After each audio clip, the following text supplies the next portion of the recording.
before the Fed-induced housing bubble that is now destroying your savings, there was the big tech bubble back in, 99, 2000. And just as there always is, there were dudes figuring out ways to take your money and put it in their pocket, and not always in the right way.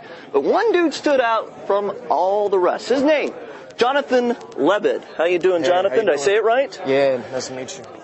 All of 15 back in 2000, he became the first miner ever, and I think he's probably still the only miner ever, to settle with the SEC over a financial crime that led to a 60 Minutes interview, Time Magazine covers, and a whole lot of hype. And obviously the hype is continuing, as evidenced on your TV set right now.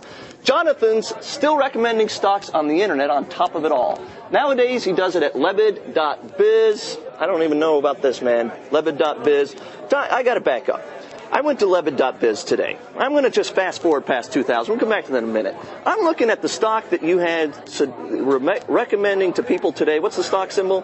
ETEV? No, you had SUFH, an Albuquerque-based company. Not really based in Albuquerque, though. I started calling the company. I called their PR department. They're not even in the place they say. I said, how many people you guys have working for you? Less than 10. I said, well, less than 5. I don't think so, but he didn't even know. Is this a real company? What are you doing touting? And not only that, at the bottom of it, you say you've been paid $40,000 by someone who wanted you to write about this stock this time.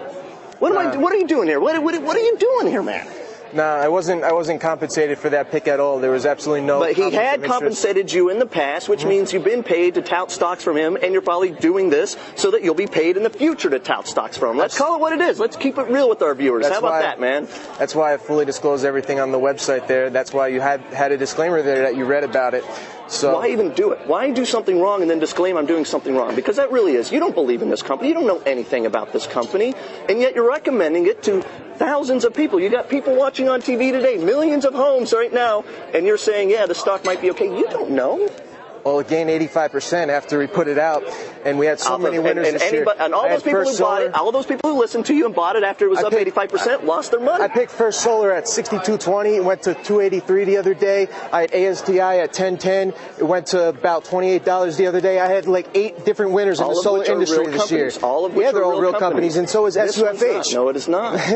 We had so many winners in the solar industry. You're trying to tell me that's a fake company. I am telling you. I'm telling you that you should not be recommending the stock if you haven't even talked to them, if you don't even know what their balance sheet looks like, if you don't know anything about the company. You just know, and I read you what your criteria is. And really what I'm saying is, if you don't believe in the company, if someone is paying you to talk about a stock, why do that? Why not? Yeah, you can say I'm doing it legally because I'm disclosing it, but as a moral thing, as an ethical thing, why even go down that route? Why even open it up to these people? Small cap companies aren't featured in the Wall Street Journal or Time Magazine or anything like that. They need exposure. This company does not need exposure. If we don't get them exposure, it's hard for them to raise money. It's hard to become So you're really going to argue to me right now that you're doing good by the world by taking money and touting a stock that you don't believe in? Yeah, I'm helping get exposure for so many companies. Neuralstem the other day, they're bringing stem cells onto the market and curing paralyzed people. They already did it in rats.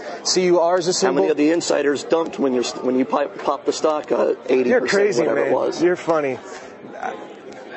Nobody dumped anything on that, you know. I'm just finding so many good companies.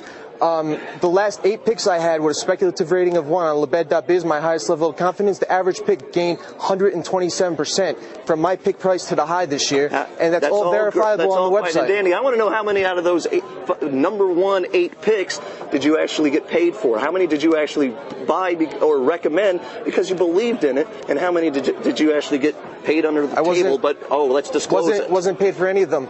The majority of my picks. Your number 1 speculatives you don't get paid for, but the number 2. So if I'm a subscriber and I know it's a number 2, then the ones I'm paid for are through my email alerts, my free newsletter, and we fully disclose everything that I'm compensated.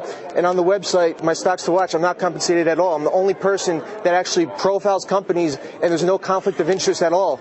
You know, you had conflict of interest in the one I read. It was obvious that you were trying the $40,000 you've been paid by the guy who wanted you to talk about this stock in the past, and I can tell that you're wanting to get more business from him in the future. Dude, my whole point is, look, if you don't believe in it, why hype it?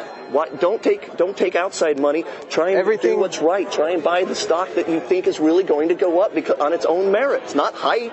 I just have the best track record, and if you go to my site, you can verify everything for yourself. And I fully disclose everything. I mean, that's all I was doing, and I'm just giving them facts. I will wish you the best of luck, but I got to tell you guys, when you're trading stocks, even if it's legal, just make sure you're being ethical. Thank you so much. We got more happy hour on tap. That's after this.